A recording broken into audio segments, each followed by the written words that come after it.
1월 11일 오늘의 말씀은 누가복음 4장 31절에서 44절입니다.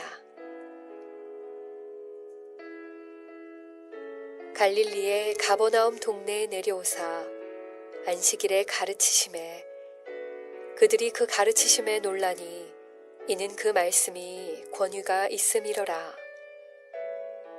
회당에 더러운 귀신 들린 사람이 있어 크게 소리질러 이르되 아 나사렛 예수여 우리가 당신과 무슨 상관이 있나이까?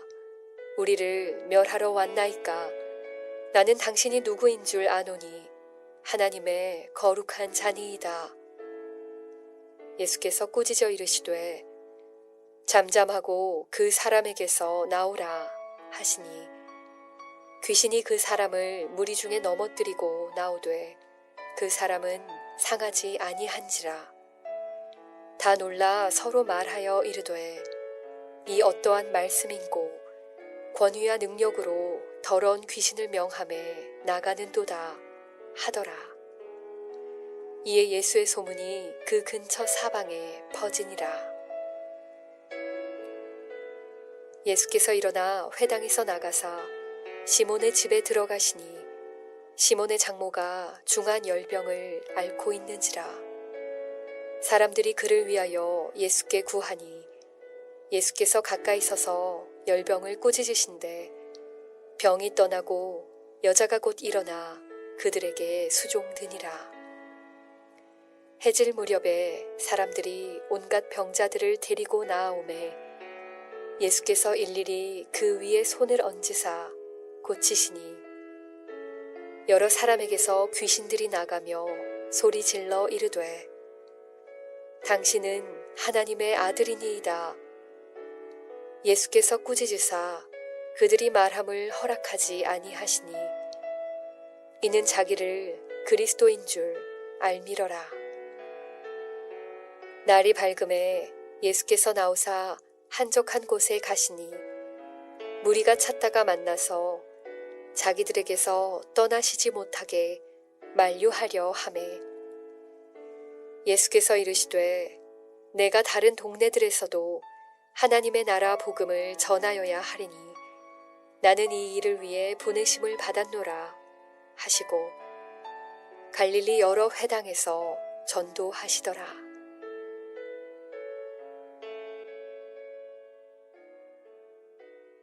할렐루야, 월요일 큐티 말씀입니다. 오늘 본문은 한 귀신 들린 사람의 이야기와 베드로 장모의 열병이 치유되는 이야기를 다루고 있습니다. 그리고 그런 놀라운 기적이 일어난 힘의 근원에 대해 설명하고 있습니다. 어느 날 예수님께서 가버나움에 오십니다. 마침 그날은 안식일이었고 예수께서 하나님의 말씀을 회당에 있는 사람들에게 가르치고 계셨습니다. 당시 예수님은 일개 가난한 청년에 불과했죠. 대단한 스펙도 하나도 없었습니다. 그저 목수의 아들일 뿐이었죠. 그런데 이상하게도 사람들은 그 예수님의 가르침에 주목하기 시작합니다.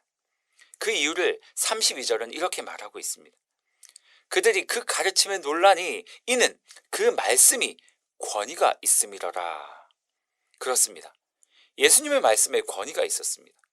그래서 사람들이 집중했던 것이지요. 그런데 그 회당 안에는 귀신 들린 한 사람이 있었습니다. 예수님의 말씀을 듣다가 갑자기 그 사람이 괴로워서 소리치기 시작했어요.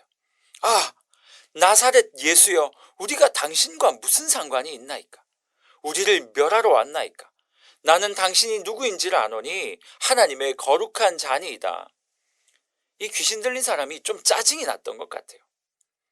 도대체 우리와 무슨 상관이 있기에 여기에 와서 우리를 이렇게 괴롭힙니까? 라고 소리를 질렀던 것입니다. 이 소란통 가운데 예수님은 그 사람을 꾸짖으시며 뭐라 말씀하시냐면 나오라 라고 말씀하시는 거죠. 결국 그 사람의 몸에서 귀신이 나오게 됩니다.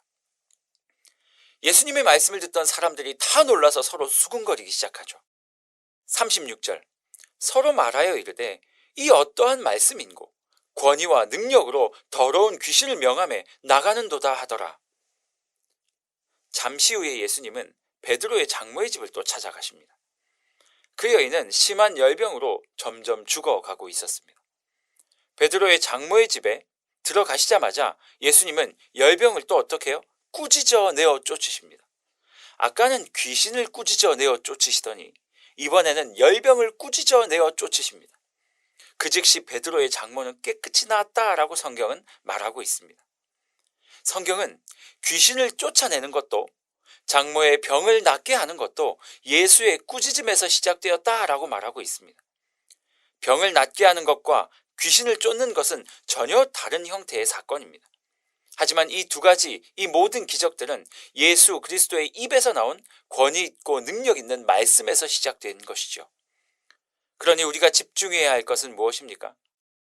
그 예수 그리스도의 말씀으로 모든 사역들이 시작되었다라고 말하는 것입니다. 그러니 여러분, 우리가 집중해야 할 것은 내 삶에 벌어진 어떤 현상이 아닙니다. 그 현상을 능히 제어하실 수 있는 살아계신 하나님의 말씀에 집중해야 한다라는 것이죠.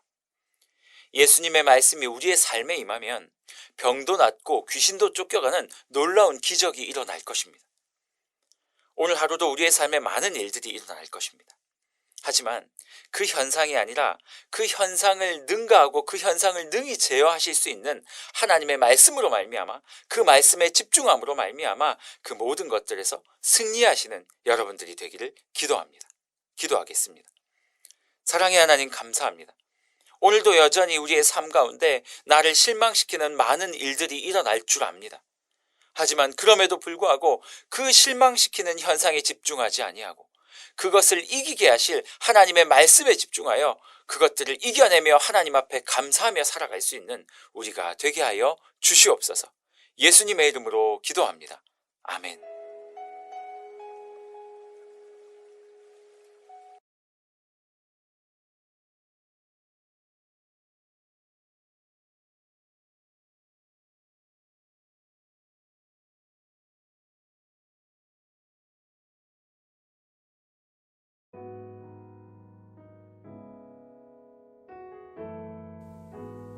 일 오심 기도. 하루 5번 마음을 다해 드리는 기도. 나는 죽었습니다. 제가 주인이 아니고 예수님이 저의 주인이십니다. 예수님은 십자가에서 죽으시고 부활하셨습니다. 부활하신 예수님을 가슴으로 만나서 따라가며 간증합니다. 사랑하는 가족과 함께 영광스런 승리를 노래합니다. 나는 죽었습니다. 제가 주인이 아니고 예수님이 저의 주인이십니다. 예수님은 십자가에서 죽으시고 부활하셨습니다. 부활하신 예수님을 가슴으로 만나서 따라가며 간증합니다. 사랑하는 가족과 함께 영광스런 승리를 노래합니다. 나는 죽었습니다. 제가 주인이 아니고 예수님이 저의 주인이십니다. 예수님은 십자가에서 죽으시고 부활하셨습니다. 부활하신 예수님을 가슴으로 만나서 따라가며 간증합니다. 사랑하는 가족과 함께 영광스런 승리를 노래합니다. 나는 죽었습니다.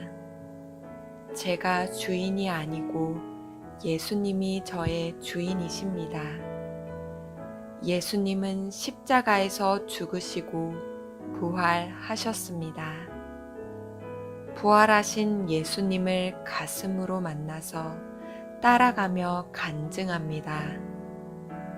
사랑하는 가족과 함께 영광스런 승리를 노래합니다. 나는 죽었습니다. 제가 주인이 아니고 예수님이 저의 주인이십니다.